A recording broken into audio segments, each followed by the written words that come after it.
forward.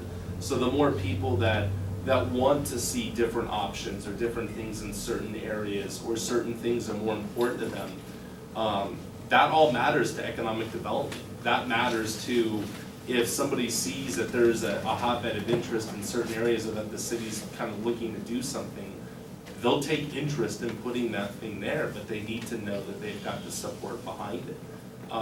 So I think it's a critical component to the economic development moving forward here, in my opinion.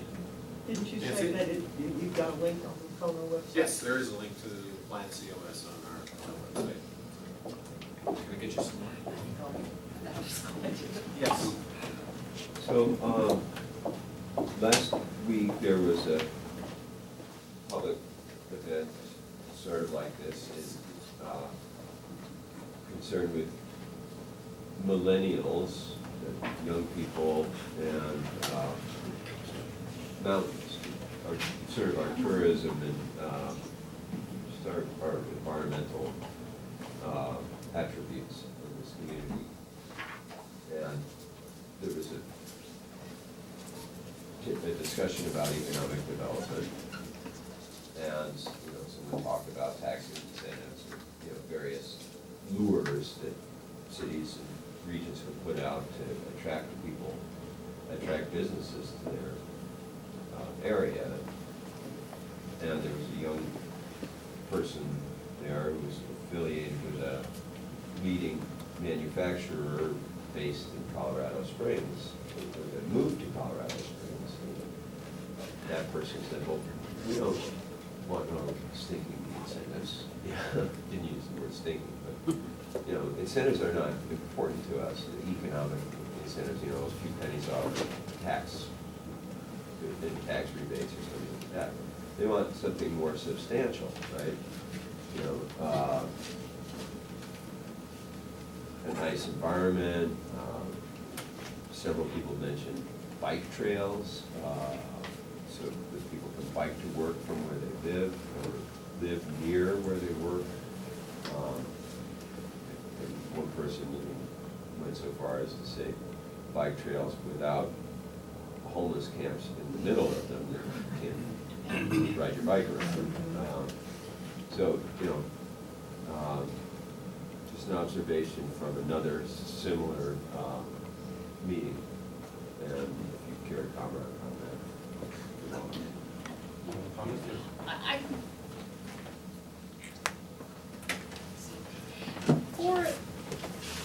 For the business owner, I wonder if the conversation would be the same, or the consultant, I don't know. I think I agree with you. I think we have companies, or we have workers who want to come here and they want jobs. And we have to keep our environment as beautiful as we can. We're not an incentive-heavy area, so. Financial incentive. Right. But we do Our have this lifestyle, environmental and that's why we all want to be here. I think the comment was, young people are attracted by energy, vision, and this kind of, I know who I am as a community. And I think Colorado Springs is trying to grapple with that in the comp plan of how do we want to define ourselves? And where's that energy? When you go around the country and see other communities that you kind of walk in and you just feel this place is going someplace. You don't get that when you come here. And I think the millennials are saying that's what we really like. And we don't care about incentives and all that stuff. We care about the environment we live in. And we've got it. We've got the mountain, we've got the USOC, we've got this sense of we're a very physical outdoor community, and yet we don't seem to package that as a community and express it. So, That's what I think we need to Do a do. better job. yeah, I think I'll speak from, I'm born and raised here. So I was born at Penrose Hospital up the street. And, we do have the environment piece here. Just the fact that this is in our own backyard is incredible. What I hear talking to that millennial group though, is that while they love that, a job comes first. No question. And so first and foremost, there's I don't want to insult another city in case someone's from there, but I mean, if someone, moves to an area that I think is, why would you move there? It's like, well, I got a heck of an opportunity, to be there. I think it's a twofold thing. I think sometimes we've fallen maybe back a little bit on this beautiful scenery, and it's caused us to have maybe a little bit, and this is over years and years and years and years and years, a little bit more relaxed of a effort as far as, bringing heavy things here or seeing it as a critical component to the growth of Colorado Springs. Because we can't fall back on that. That's an added benefit to being here. I do think we need to do a better job of marketing that it doesn't, I talk to people all the time, they think it snows here a foot every day, during the winter, right? I mean, how many of us have not heard that? And so we have to do, we have to let people know, no, honestly, like it melts in a day. It's not like that. You don't need a 4x4 truck to drive on the streets here. I mean. My Although there are comment times was that- millennials think Colorado Springs is dull. Well, we are. And we're working on it. I mean, I understand. and honestly, right now, I feel from an economic development standpoint with our partners in the community, I gotta be honest, Jay and Nina, I'm gonna call them out, they're sitting right there. Like, these two people are some of my go-to people at the city. As far as getting stuff done, I think they bring a phenomenal level of passion to it, and I think you're starting to see things change. I think you're starting to see that kind of, we're really at a unique We are. boom right now to where between the sports medicine, between cyber, between our environment, between partnerships, everyone's talking again. You've got leadership in good spots right now. I really, truly think, and I've lived here all my life, I really, really think we're at something special. How do we become adult? Two-thirds of millennials move to a city not for a job, they move there because it's a place that they, is a desirable place to live. Like, it has bike lanes, that's it why you're has here. beautiful True, infrastructure. so transportation is a component. Yeah, so transportation is Like, all that's huge. component, but the number one driver is gonna be, can you make it there? Can you Right. live there? San Francisco's a great city, but, if you can't make it there, if you don't have that position that allows you to afford to be there, it all starts with that. I mean, granted, all the other stuff's important, but it all starts with that, I think. Yeah. It I think really we, does. I think we have two more questions, and then I want to give Pete an opportunity to ask a question or make a comment. So you're next. So I'm very new to the area, so I have no history of what has happened in the past. I actually see that as an advantage. But I did just spend a few days in Denver. Also, I know nothing about Denver. And it seemed very young and very vibrant, and it was easy to get around. Transportation, outdoor cafes, everywhere. So I guess my question would be, as someone new to Colorado Springs, do you have relationships with the people who have successfully done economic development in the Denver area? So I'm a big believer in not recreating the wheel. Are there contacts or relationships where you can have the positive lessons learned from that community and apply it here? There's a group in the state, the Economic Developers Council of Colorado, and we all get together and discuss economic development issues, best practices, and they meet once or twice a year. And again, if you'd be interested in ever attending that, they welcome anybody and everybody to be there. So this is where we talk about the downtown stadium then, right? Good.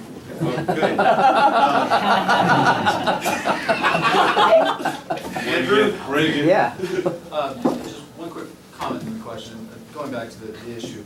As far as the dullness versus the hip factor, and I lived in Austin, which definitely had that kind of hip factor. The more millennials you have, the more hip it's gonna be, but millennials aren't gonna be anywhere where they don't have opportunities and jobs. I mean, so first you have to have the jobs, then you can start worrying about, okay, are we attracting them? But if there's no job opportunities, it's irrelevant how hip or core culture is if there's not opportunities for young people to actually stay there. Because they're gonna wanna be with other millennials, and they're not gonna wanna be the only person staying in town if all their friends are going to Denver or to Fort Collins, wherever. Now, kind of a different note, as far as I want to go back to the Summit House on Pikes Peak.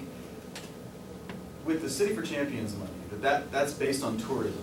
The state money we get is based on tourism dollars. Why was that, and maybe you don't know the answer to this, why, do you know why that wasn't included as part of the City for Champions package? And is there a possibility maybe in the future for getting that same kind of state money, tourism money for the Summit Hills? It could be. I mean, I spoke, I was not part of the economic development team when C4C was being developed and kind of looking at all the components to it. I did as a private citizen. I actually drove up to the state to talk about how I felt it would be important to the community. But there could be, I mean, there are communities that maybe look at something and say I think we've got our hands full with, with the projects that we've got currently, but there could be absolutely something, another component to it, moving forward. Now, the state did say, hey, it's these four, you can't switch, this is what it is. Right. But that doesn't mean that something couldn't be added on, in a future date. Just an interesting fact about little tourist attractions too, and I'm just gonna put a plug in for the CVB right now, Yeah, the Convention yeah. and Visitors Bureau. There are no taxes charged when you attend an event or at an attraction. I find that fascinating. Here we have all of these, Cave of the Winds, the laundry list Name of it, them. yeah. And none of our tourists pay a tax to attend this. Every other major city you go to, you have A tourist tax. a or tourist something. tax on that receipt, on your hotel or whatever, that's just par for the course. We don't do have a that. lodging tax, or? We have a lodging tax, we do not have an attraction tax. And our lodging tax is probably, a fifth of any major city. That's right. Pete, I think I'm gonna let you have the last question or comment, And we'll our stay speakers, too, yeah. sum up a little bit, and then we'll break. Sure, thanks, Dave. Well, first, let me thank Dave and Kono for putting this on and convening this discussion. I think it's really important to bring together individuals to talk about these issues, and thanks to Dan and Uriah for coming and providing their expertise. I think we start from the premise that Colorado is a tax-averse state, so when we talk about tax incentives, the community of Colorado Springs and the state of Colorado are low tax states. Our state tax is 2.9% sales tax. We have Tabor, we have a lot of other limitations on taxation, and the culture of our community is not taxed. So when people talk about workforce development, when they talk about incentivizing economic development, the likelihood of getting tax money for that is pretty low. Because on the other hand, we're saying we don't like to pay taxes in Colorado. We do have enterprise zones, and enterprise zones are supposed to attract people, businesses to specific zones. They're supposed to provide an incentive.